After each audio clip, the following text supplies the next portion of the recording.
మీ మోకాల నొప్పులకు ఎటువంటి సర్జరీ లేకుండా ఎపియాన్ పెయిన్ క్లినిక్ అందిస్తున్న అత్యాధునిక చికిత్స. అందరికీ నమస్కారం. నేను Swaroopa Potlapalli. Welcome to Suman TV. ఈ మధ్య కాలంలో ఎక్కువగా వినిపిస్తున్న మాట జపనీస్ వాకింగ్. దీనివల్ల మానసిక అలాగే శారీరక ఆరోగ్య ప్రయోజనాలు ఎన్నో ఉన్నాయని అధ్యయనాలే చెబుతూ ఉన్నాయి. ప్రస్తుతం నాతో పాటు హైదరాబాద్ లోని Aster prime hospitals neuro surgeon doctor Ranganatham గారు ఉన్నారు. ఆయనతో మాట్లాడి ఈ జపనీస్ వాకింగ్ అంటే ఏంటి, దీన్ని ఎలా చేయాలో తెలుసుకుందాం. సార్ నమస్తే. నమస్తే. జపనీస్ వాకింగ్ అంటే ఏంటి సార్? అంటే జపనీస్ దేశం నుంచి వచ్చిన ఈ ఒక రకమైన వాకింగ్ అని. నిజానికి ఏమిటి, ఈ వాకింగ్ అనేది ఎప్పటి నుంచో సైలెంట్ వాకింగ్ అని ఒక కార్యక్రమం చేశాం, గార్డెన్ వాకింగ్ అని ఒక మాట చెప్పాం, రివర్స్ వాకింగ్ అని ఒకటి, యోగిక్ వాకింగ్ అని ఒకటి, ఫాస్ట్ వాకింగ్ అని, హాఫ్ అన్ అవర్ వాకింగ్ అని. అంటే ఏదన్నా నడక అన్నది ఆరోగ్యానికి ఒక ముఖ్య ఔషధం, ఖర్చు లేని వ్యవహారం అని అందరిలో నాటుకుపోయింది. అదే కాకుండా ఈ మధ్య కాలంలో చూస్తూ ఉన్నాం, వాళ్ళ ఇంటి దగ్గరలో కానీ ఎక్కడైనా కానీ మైదానంలో కానీ పార్కుల్లో కానీ చేస్తూనే ఉన్నాం. అయ్యుండి కూడా ప్రపంచ ఆరోగ్య సంస్థ గణాంకాలు ఏం చెప్తున్నాయంటే 50% మంది భారతీయులు లేజీ అని ఒక మాట వాడారు. సోమరు అంటే వీటి నడక విషయంలో, శరీర వ్యాయామం విషయంలో వాళ్ళు ఇంకా చాలా వెనుకబడి ఉన్నారు. అంటే అది మంచి విషయం కాదు భారతదేశానికి తాలూకా ప్రగతికి. రకరకాల కారణాలు, ఏది సాఫ్ట్వేర్ నిపుణులు కానీ వాళ్ళు కానీ ఏదైతే అక్కడ అతుక్కుపోయి సీట్లకు ఉండేటువంటి గంటల కొలది చేసేటట్టయితే శరీరానికి ఆరోగ్యానికి వ్యాయామం లేదు సుమా అని ఒక హెచ్చరిక చేస్తుంది. ఇందులో ఒక భాగమే ఈ జపనీస్ వాకింగ్ అని ఒకటి వచ్చింది. ఈ మధ్య కాలంలో సోషల్ మీడియాలో ట్రెండింగ్ అవుతుంది. ఏ విధంగానంటే జపనీస్ వాకింగ్ అనేది జపనీస్లోని ఒక షిన్సు యూనివర్సిటీ నుంచి ఒక స్టడీ మాదిరి వచ్చింది. ఒక స్త్రీ హిరోషి నోస్ అని ఒక ఆమె దాన్ని పాపులర్ చేశారు. ఒక ఫిజియోథెరపీ టైప్ ఆమె ట్రైనర్. ఇది చాలా వింటూ ఉంటే చాలా సింపుల్ పద్ధతిలాగా అనిపిస్తుంది. అంటే ఏమిటి, దానిలో ఉన్నటువంటి వివరాలు పోతే 3 నిమిషాలు ఫాస్ట్గా నడవడం, క్విక్ పేస్, ఇంకొక 3 నిమిషాలు నెమ్మదిగా, ఇంతేనండి దానిలో ఉన్నది. అంటే చూస్తే చాలా సింపుల్గా ఉంటుంది. అయితే మరి ఎందుకు అది సోషల్ మీడియా ట్రెండింగ్ అయింది? ఎందుకంటే దానివల్ల ఉపయోగాలు ఏమాత్రం ఎక్విప్మెంట్ లేని ఎక్కడైనా చేసుకోవచ్చు. మీరు మీ ఇంటిలో చేసుకోవచ్చు, గార్డెన్లో చేసుకోవచ్చు, లేదు ఎక్కడ మీకు డ్రైవింగ్ ఏదైతే విల్లాస్లో ఫ్లాట్స్లో ఏదైతే గ్రౌండ్ ఫ్లోర్లో ఏదైతే ఉంటుందో పార్కింగ్ ప్లేస్ దగ్గరలో కూడా అక్కడ కానీ ఇబ్బంది పొల్యూషన్గా లేకపోతే చేసుకోవచ్చు. పైన టెర్రస్లో చేసుకోవచ్చు. అంటే ఎక్కడికి స్పెషల్ ప్రదేశం కానీ సమయం కానీ ఎక్విప్మెంట్ కానీ లేని గొప్ప వాకింగ్. అది మామూలుగా ఒక సోషల్ ఆస్పెక్ట్ అయితే సైంటిఫిక్ ఆస్పెక్ట్ మాట్లాడుతుంది. చేయాల్సిందల్లా ఏమిటి, 3 నిమిషాలు బ్రిస్క్ వాకింగ్ ఫాస్ట్గా, మధ్యలో విరామం లేకుండా. తర్వాత 3 నిమిషాలు స్లో వాకింగ్, మళ్ళీ 3 నిమిషాలు వాకింగ్. సో ఈ జపనీస్ వాకింగ్ ఈ వ్యక్తి ఆమె ఏం చెప్తారంటే ఇట్లా ఒక 6 సైకిల్స్, 5 సైకిల్ అంటే 3 నిమిషాలు 6 నిమిషాలు ఒక సైకిల్గా మనం పరిగణిస్తే అలాంటివి ఒక 5 సైకిల్స్ అంటే అరగంట. అంటే అరగంట సేపు మీరు వాకింగ్ చేసినట్టు, ఏమాత్రం కష్టం లేనట్టు. సింగిల్గా చేసుకోవచ్చు, ఎవరో వచ్చాం మిత్రుల పక్కన ఉండక్కర్లేదు, ఇంట్లోనే చేసుకోవచ్చు. ఇన్ని అనువైన పద్ధతులు ఉన్నాయి. దీనికి వాళ్ళు చెప్పడం ఏంటంటే ఇది వాకింగ్, ఈ రకం వాకింగ్ మొదలు పెట్టే ముందు కొంచెం వార్మప్ చేయాలి, కొంచెం శరీరం సెటిల్ అవ్వడానికి. తర్వాత మొట్టమొదటి మీరు 3 నిమిషాలు ఫాస్ట్గా నడుస్తారా, స్లోగా నడుస్తారా మీ ఇష్టం. ఏవైతే మాత్రం ఆల్టర్నేట్ అయితే ఉండాలి. ఎన్నో స్టడీస్ ఏం చెప్తున్నాయంటే బ్లడ్ ప్రెషర్ కంట్రోల్లో కానీ, డయాబెటీస్ కంట్రోల్లో కానీ చాలా ఉపయోగం పడుతుంది. మధ్య వయసులో ఉన్న వాళ్ళు ఎవరైతే డయాబెటీస్ ఇలాంటివి వచ్చే ప్రమాదం ఉన్న వాళ్ళు కానీ ఇప్పటి నుంచే కానీ ఈ వాకింగ్ చేసినట్టయితే డయాబెటీస్ రాకుండా కూడా దాని బారిన పడకుండా ఉండే అవకాశం ఉంది. అదే కాకుండా కీళ్ళకి బాగా స్ట్రెంగ్త్ రావడం, కండరాలకు తల స్ట్రెంగ్త్ రావడం ఉపయోగం పడుతూ ఉంది. ఇక్కడ మీరు ఒక మాట అడగొచ్చు నాకు, మరి రొటీన్గా ఎవరైతే వాకింగ్ చేస్తున్నారో స్పీడ్గాను పార్కుల్లో పరిగెత్తినట్టు చేస్తున్న వాళ్ళకి దానికి దీనికి వాకింగ్ ఏమిటి, ఏది బెటర్? అది అనుమానం సహజం. వీళ్ళ శాస్త్రం ప్రకారం ఏమిటంటే ఏదైతే ఇప్పుడు మీరు కంటిన్యూస్ సేమ్ పేస్లో వాకింగ్ చేస్తున్నారు అనుకోండి, అలాగే నడుస్తున్నారు, అరగంట నడిచాము, చెమట పట్టేసి కష్టపడిపోయాను, రోజుకి 2 గంటలు నడుస్తాను, అయినా ఆ వ్యక్తులు ఆ బీపీ కానీ షుగర్ కానీ పెద్ద కంట్రోల్ రాకపోవడం.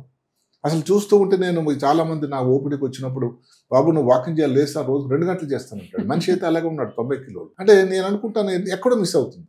ఎక్కడ మిస్ అవుతుంది పోయింది, దానికి ఆన్సర్ ఈ జాపనీస్ వాకింగ్లో తెలుస్తుందా అని తెలుస్తుంది. సైన్స్ ఏం చెప్తుందంటే ఏదైతే ఫాస్ట్ పేస్లో జాపనీస్ వాకింగ్ 3 నిమిషాలు చేస్తే శరీరం అంతా కూడా దానికి రియాక్ట్ అవుతుంది చాలా ఫాస్ట్గా, గుండె ఎక్కువ కొట్టుకుంటుంది, ఎనర్జీ ఏదైతే ఉందో క్యాలరీస్ బాగా ఖర్చు అవుతుంది, కొవ్వు ఏదైతే పేరుకుందో తొందరగా తగ్గిపోతుంది.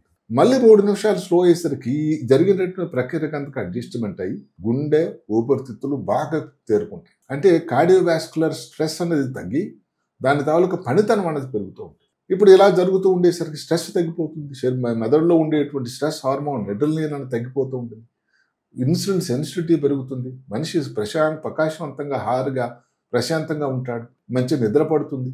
అంటే ఒక చిన్న పద్ధతి ఏదైతే ఉందో వాకింగ్ అన్నది, అందులోనే జపనీస్ వాకింగ్ అన్నది చేయాల్సిందల్లా 30 నిమిషాల పాటు చేసినట్టయితే వ్యక్తిలో ఉండేటువంటి మార్పు గణనీయమైన మార్పు వచ్చిందని ఈ వాకింగ్ ద్వారా. మిగతా వాకింగ్లు కానీ జాగింగ్లు కానీ ఏదన్నా కానీ మంచిదే, వ్యాయామం అనేది మంచిదే. ఇందులో ఉన్న ముఖ్యతలు ఏమిటంటే ఆ సింప్లిసిటీ, అది ఉండేటువంటి ఎక్కడన్నా కానీ. ఇప్పుడు నడుస్తున్నా దానికి ఏమైనా ఎక్విప్మెంట్ కావాలా? లేదు, నడవాల్సిందా మీరు కొంచెం స్ట్రైట్గా నడవాలి, మెడ పైకి స్ట్రైట్ పెట్టుకొని. అదే కాకుండా చేతులు స్విమ్మింగ్ ఇన్ ద హార్మ్స్ అంటాం, చేతులు ఇలా ఊపుతూ ఉండి ఒక్క 3 నిమిషాలు ఫాస్ట్గా చేసి మళ్ళీ 3 నిమిషాలు స్లోగా చేసి, ఇంతే.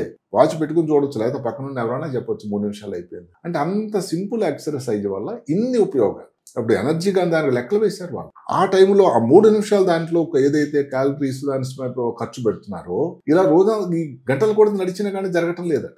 అదే కాకుండా గుండె మీద ఏదైతే అన్నిటికంటే ముఖ్యమైన ప్రాంతం ఏదైతే ఉందో, ఈ కార్డియోవాస్కులర్ స్ట్రెస్ అనేది తగ్గి దాని పనితనం పెరుగుతూ ఉంది లంగ్స్ కూడా, ఎంత పొగ తాగే వాళ్ళైనా కూడా. ఈ వాకింగ్ అన్నది మీరు కూడా ప్రయత్నించండి, నేను చేస్తూ ఉన్నాను, చాలా చాలా ఉపయోగంగా అనిపిస్తుంది. నేను కూడా మీరు దాన్ని లైక్ చేస్తారో. ఎందుకంటే ఈ పద్ధతి నేను చదివిన దాన్ని బట్టి ఖర్చు లేని ఇంత సింపుల్ వాకింగ్ పద్ధతి ఈ మధ్య కాలంలో ఇంటి దగ్గర చేయొచ్చు, షో ఎక్కర్లేదండి, ఖర్చు అనేది అసలు లేనే లేదు. అలాంటి వాకింగ్ని అందరూ ప్రయత్నించండి, చేయండి. జపనీస్ వాకింగ్ అనేది దాని పేరు కూడా ఇంకొకటి ఇంటర్వల్ వాకింగ్ ట్రైనింగ్ అని దాని పేరు. ఇది చాలా వినూత్న పద్ధతి, కానీ చాలా సరైన పద్ధతి కూడా నేను. ముఖ్యంగా జపనీస్ వాకింగ్ వల్ల గుండెకి మంచిది, బీపీని కంట్రోల్ చేస్తుంది, వెయిట్ లాస్ కి మంచిది, మళ్ళీ ఇంకొకటి మధుమేహాన్ని కూడా కంట్రోల్. మెదడుకి ఏదైతే రక్త ప్రసరణ అన్నది, ఆక్సిజన్ ప్రసరణ చాలా ఎక్కువ జరిగి వ్యక్తి చాలా తేజవంతంగా ఉంటాడు, యాక్టివ్ గా ఉంటాడు, చాలా ప్రొడక్టివ్ గా ఉంటాడు.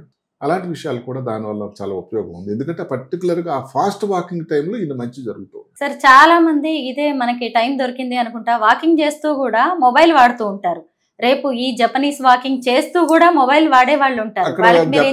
వాళ్ళు ఎవరు కానీ ఏం చెప్పారంటే, వాకింగ్ అనేది మీరు చేసిన 1/2 అవర్ అన్నా మీకోసం మీరు కేటాయించండి. మొబైల్ కానీ చేసి ఇంటి దగ్గరే చేసుకోవచ్చు కదండి. అది ఒకసారి మనం సైలెంట్ వాకింగ్ అన్న కూడా చేసాం. సైలెంట్ వాకింగ్ అని మాటలు అది కూడా బాగానే పోయింది. అక్కడ కూడా ఏమిటంటే, ఇప్పుడు మిత్రులతో ఆహాకారాలు చేసుకుంటూ ఉత్సాహంగా పెడుతూ మధ్యలో మెసేజ్లు పెడుతూ ఉంటే వాకింగ్ తాలూకా ముఖ్యత అనేది లోపిస్తుందేమోనని నేను నమ్ముతూ ఉన్నాను. ఆ కార్యక్రమం కూడా అదే చెప్పాను. ఇప్పుడు మొబైల్ చేయడం ద్వారా కొంత వాకింగ్ అయితే చేస్తున్నారు, సుమా నడుస్తూ మాట్లాడుతూ ఉన్నారు. దానివల్ల ఎంత మీరు మనసుకు ఇది కాన్సన్ట్రేషన్ ఇవ్వగలుగుతున్నారు, మెదడు మీద ఎంత దాంతో పట్టు వస్తుంది, ఎంత ఉపయోగం అవుతుందని మీరు ఆలోచన. ఇందాక ఏదైతే చెప్పుకున్నట్టుగానే వెయిట్ కానీ బీపీ కానీ షుగర్ ఎంత మీరు ప్రయత్నం చేసి ఎందుకు తగ్గట్లేదండి? ఎక్కడో లోపం ఉంది కదా, ఆ లోపం ఈ తరపున మీరు కూర్చోండి. ప్రతిదానికి ఒక ఏజ్ సెగ్మెంట్ అనేది ఉంటుంది. ఈ జపనీస్ వాకింగ్ అనేది ఏ ఏజ్ వాళ్ళకి? ఏ ఏజ్ తోనూ సంబంధం లేదు. అసలు మధ్య వయసు వాళ్ళే మొదలు పెడితే బెటర్. ఎందుకంటే ఆ వయసులోనే భారతదేశంలో 40-45 పడిమాడు వాళ్ళకి షుగర్ బీపీ వచ్చే అవకాశం ఉంది, ఊబకాయం కూడా వచ్చే అవకాశం ఉంది. కాబట్టి ఆ వయసు వాళ్ళు స్టార్ట్ చేస్తేనే స్త్రీ పురుషుల భేదం లేకుండా చేయొచ్చని వాళ్ళు.